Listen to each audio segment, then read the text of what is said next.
medical practice. Duodenum is the shortest, widest, and most fixed part of the small intestine, which extends from the pylorus to the duodenojejunal flexure. It is curved round the head of the pancreas in the form of letter C. It lies above the umbilicus at the level of L1, L2, and L3. It is about 25 centimeters in length, having four parts. First part is about 5 centimeters. It passes upwards, backwards, and to the right. The second part is 75 centimeters in length, 7.5 centimeters in length. It descends down. The third part is horizontal. It is about 10 centimeters in. It crosses across the posterior abdominal wall, and the fourth part is the ascending part, about 2.5 centimeters in length. It is continuous with the jejunum at the duodenojejunal flexure. Here, in this dissection, you can see the how the pylorus, it is continuous with the first part of the duodenum, which runs here the upwards, and it runs here the downwards and to the right. Here you can see it is the second part which descends down. This is 7.5 centimeters in length, and this first part is 5 centimeters in length. Out of this 5 centimeter, the first 2.5 centimeter bears the mesentery, and so it is mobile, while this distal 2.5 centimeter, it is fixed. This is the third part, about 10 centimeters in length. It crosses across the posterior abdominal wall in front of the inferior vena cava and duodenum, inferior vena cava and aorta. And here you can see is the fourth part which passes upwards and to the right, and it is continuous with the duodenojejunal flexure. This whole of the duodenum, it is a retroperitoneal structure, and here you can see it winds around the head of the pancreas. This is the head of the pancreas, this is the body, and this is going the tail. And this process here, it is the ulcetate process in front of which you can see passes the superior mesenteric artery and superior mesenteric vein. Here you can also see the bile duct which passes behind the head of the pancreas, which passes behind the head of the pancreas, and at times it is embedded in the substance of the head of the pancreas.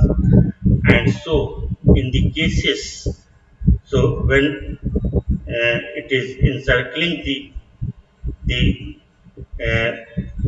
bile duct, in the cases of the carcinoma of the head of the pancreas, this bile duct is often compressed, leading to the condition of obstructive jaundice. This is what you can see is the gallbladder. Here you can see the gallbladder present in the gallbladder fossa of the liver. Then,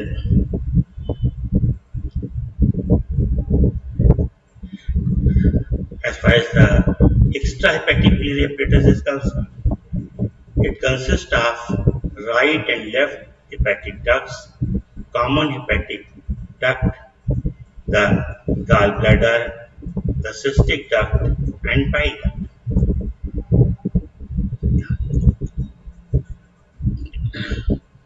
This extrahepatic biliary apparatus develops from the caudal part of the endodermal hepatic bud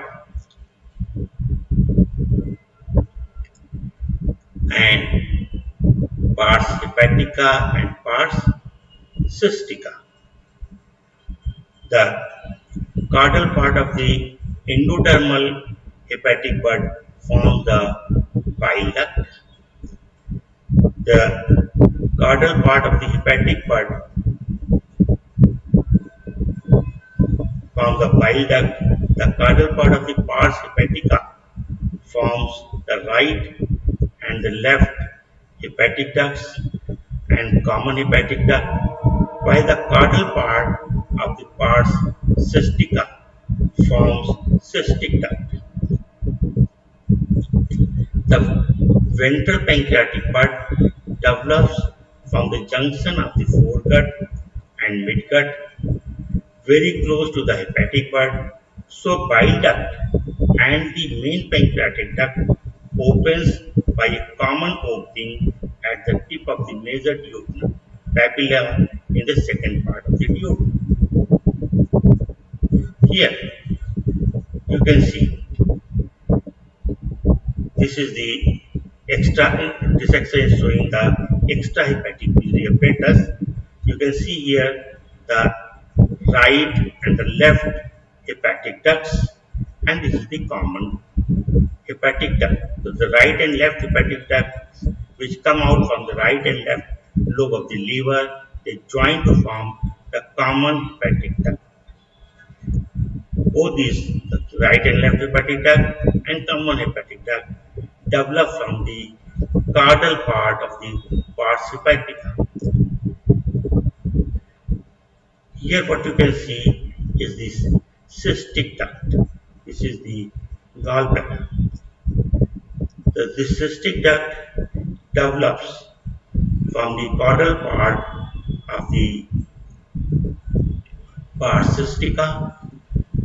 The cystic part joins the common hepatic part to form the bile duct because this bile duct uh, is developed from the caudal part of the uh, hepatic part, which divides into two parts, pars hepatica and pars cystica.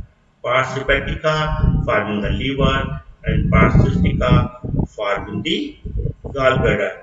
And the caudal parts of the two, that is the pars hepatica and pars cystica, they are forming the duct system.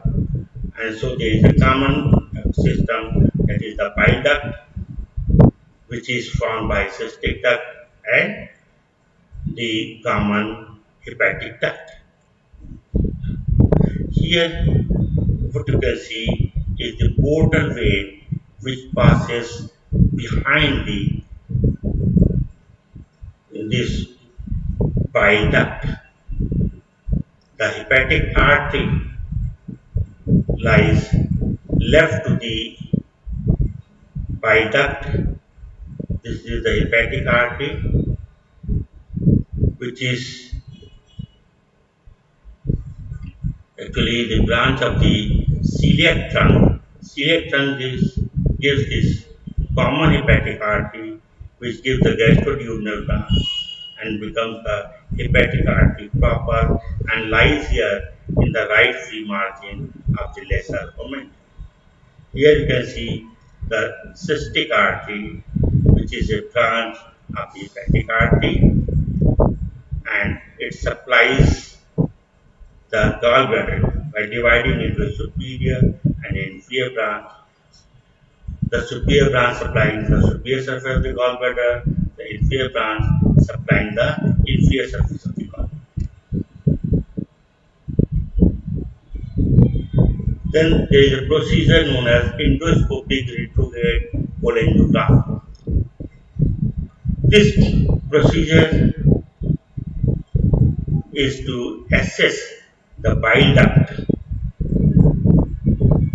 The bile duct can be assessed from the duodenum by a procedure known as endoscopic retrograde cholangiography, or short known as ERCP. The By endoscope, we can also visualize the duodenal ulcer, which is a quite common disease. It can be seen by endoscopy and also by the barium study of the duodenum. Now, this Curvaizer's law, this is this says that the dilatation of the gallbladder occurs only in the extrinsic obstruction of the bile duct, that is pressure of the carcinoma of the head of the pancreas. Intrinsic obstruction by the gallstones do not cause any dilatation because of the associated fibrosis. So it is very clear that the bile duct is embedded in the posterior surface of the head of the pancreas. So when in the case of the carcinoma of the gallbladder, the bile duct is obstructed, leading to the dilatation of the gallbladder. As far as the polylithiasis is concerned, when the gallstones they may pass into the bile duct, there is an obstruction. But as there is a inflammation, the wall of the gallbladder is thickened, and so this obstruction caused by the gallstones does not lead to the association, do not lead to the dilatation of the gallbladder. So that's what is the Curvaizer's law. Here in this dissection, the second part of the duodenum has been cut open. You can see the circular folds of the mucosa known as plica circularis, and here you can see the major duodenal papilla, and this major duodenal papilla has got the opening of the bile duct as well as the pancreatic duct. So this is what you can see is the third part of the uh, duodenum, and here you can see the head of the pancreas.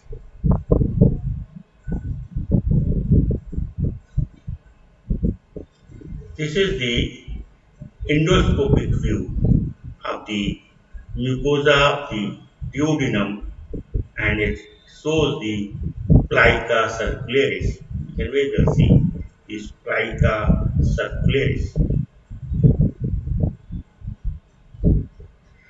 Here, the major duodenal papilla has been visualized by the endoscope. You can see the major duodenal papilla, and here you can see the opening. This has been enlarged here,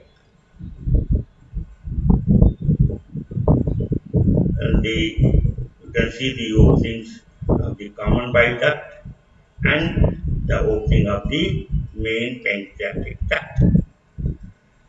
In ERCP, we can visualize the major duodenal papilla.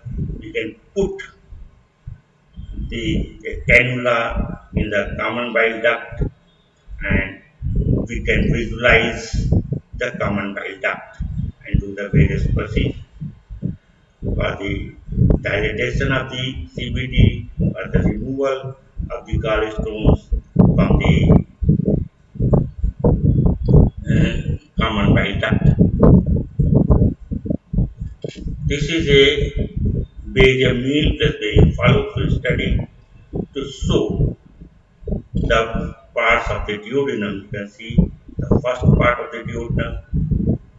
Here, the first part passes upwards and to the right, upwards, backwards, and to the second part, the descending part, and this is the third part, that is the horizontal part, and this is what you can see is the fourth part. Here, a ulcer has been visualized. The contrast, the barium sulfate is filled in this area of the duodenal ulcer and is very well visualized. This is a barium follow-through study to show the stomach. Here you can see the fundus of the stomach, which has got the air. This is the body. You can see the greater curvature. The lesser curvature is the angular notch, and this is what you can see is the pyloric antrum, and here you can see the pylorus, and the first part here it is visualized as a cap here, triangular cap, and is known as duodenal cap. This is the second part of it. Here you can also see the jejunum, coils of the jejunum, which give the feathery appearance. The pancreas. The pancreas is a J-shaped mixed gland having an endocrine part secreting insulin and glucagon, and the exocrine part secreting the pancreatic juice.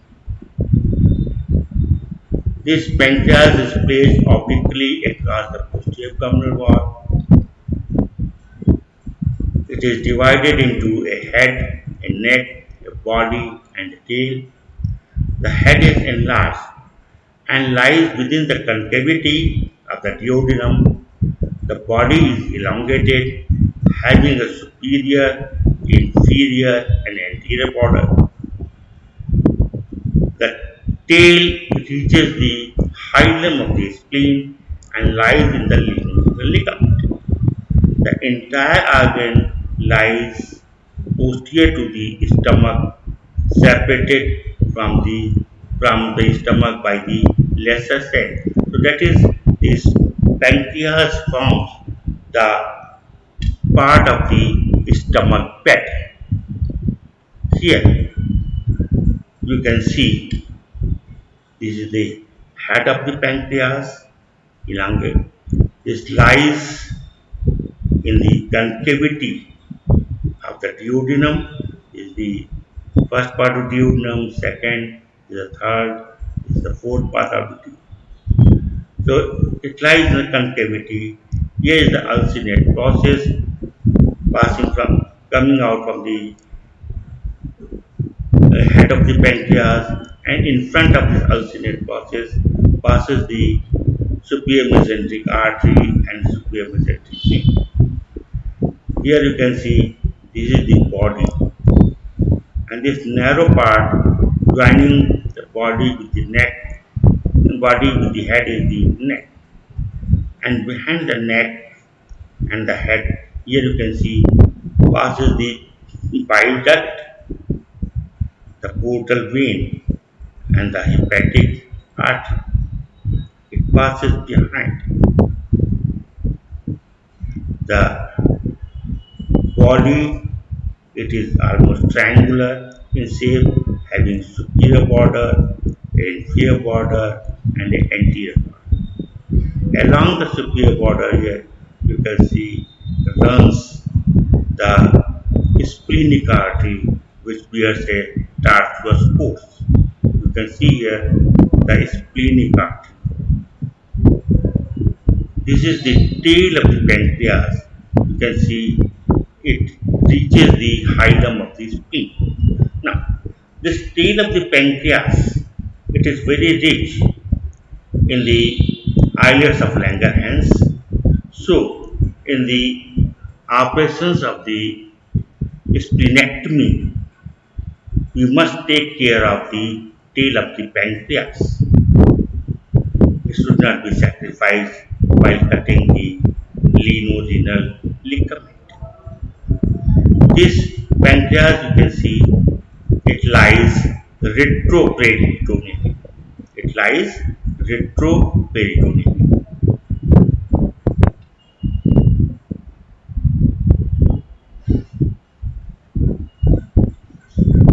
That let us see the development of the pancreatic duct.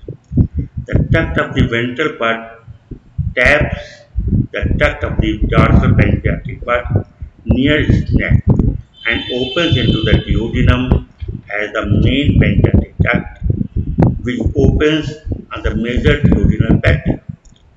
The proximal part of the duct of the dorsal pancreatic part forms the accessory pancreatic part on the and opens on the minor duodenal pancreas. Here you can see the dissection of the body of the pancreas. You can see the main pancreatic here. This in the proximal part, it is formed by the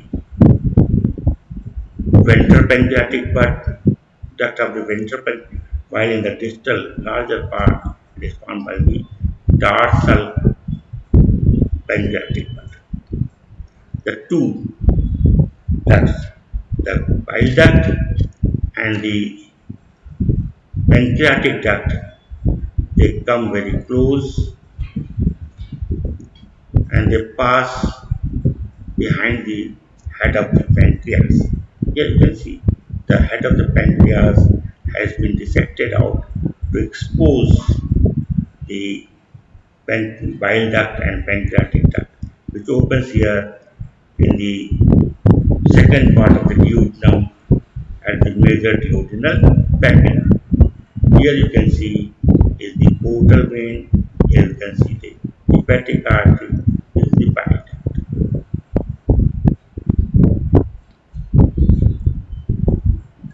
The proximal part of the duodenum up to the major duodenal papilla develops from the foregut and hence it is supplied by gastroduodenal and superior pancreatic duodenal artery. The distal part of the duodenum beyond major duodenal papilla develops from the midgut and hence it is supplied by inferior pancreatic duodenal. The part of the head of the pancreas and its alcinate process develops from the smaller ventral part, while the rest of the head of the pancreas, neck, body and tail develops from the larger dorsal pancreatic part arising from the junction of foregut and midgut. Hence, head is supplied by both the superior and inferior pancreaticoduodenal arteries, while body and tail is supplied by splenic artery. This dissection has been done to show the vessels of the pancreas and duodenum. Here you can see the this is the splenic artery, which is very tortuous, runs along the superior border of the body of the pancreas, and this is tortuous to allow for the movements of the spleen. This splenic artery gives branches to the whole of the pancreas, and then finally it divides into multiple branches to supply the spleen. Here you can see the hepatic artery. This common hepatic artery gives the gastroduodenal branch and then it becomes the hepatic artery proper. The gastroduodenal artery supplies the duodenum and the head of the pancreas. The uh, uh, hepatic artery gives the superior pancreaticoduodenal artery, which supply which supplies the duodenum and the head of the pancreas, while the superior mesenteric artery gives the inferior pancreaticoduodenal artery, which supplies the head and the head of the pancreas, the alcinate process, and to the duodenum. Here you can see the inferior mesenteric vein which passes behind the body of the pancreas. Here what you can see lying posteriorly is the splenic vein. This splenic vein joins the superior mesenteric vein.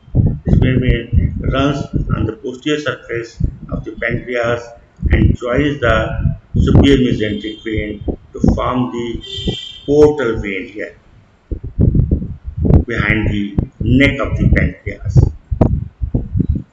And this portal vein then runs up in the right free margin of the lesser omentum to reach the hilum of the liver. So that is all about the duodenum and pancreas.